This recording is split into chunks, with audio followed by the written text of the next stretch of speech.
So I read less than I wanted to during 48-hour read, which sounds very based on how much I read. Speaking of which, I read 2,278 pages. A lot of that was graphic novels and manga. And 11.5 hours of audiobook.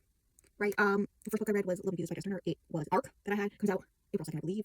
That my friend wrote, and it was really good. I loved it. I've been really bad with arcs recently. For like the past year, not recently. And it was great. So I recommend that.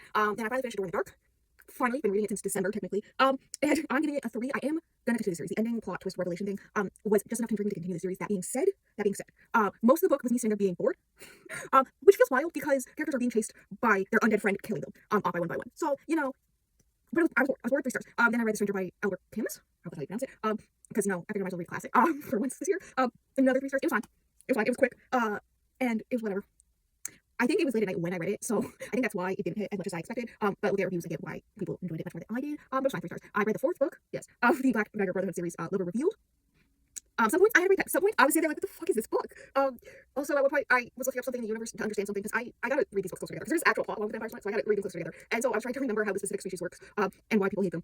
And in doing so, I learned there's a character whose name is Murder, spelled Mehrdder, I think, who is his father was also named Murder. So the way that the vampire names work, his name is Murder, son of Murder, and I started laughing hysterically at like 11 p.m. because of that. Anyways, it wasn't my favorite, but I still enjoyed it. And it's narrowing down my case of what I like about these books and what I don't. So I'll give it props for that. 3 factors. Then I read the last 4 volumes of Tokyo Ghoul. Yeah, this is why. This is why. Page count. Yeah, I read volumes 11 through 14. 11, 12, and 14, 3 stars. 13, 3.5. That one ended in just the perfect way. I was like actually excited to read the last volume, but then the last volume happened, and I was like, this is it. I was sitting there, I was like, this is how it ends. I'm sorry, what?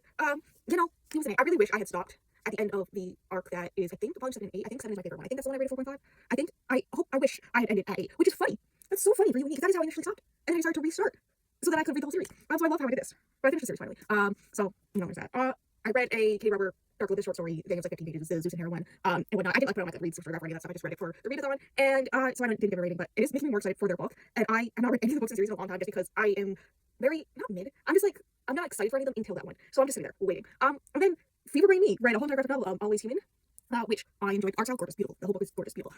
Which follows a future sci-fi world in which people can have these like tablets or whatever that can change their appearance anytime, but also like a bunch of other things about themselves, right? Kind of remind me of like one episode of Doctor Who, where there were tablets that made you feel whatever emotion you took, right?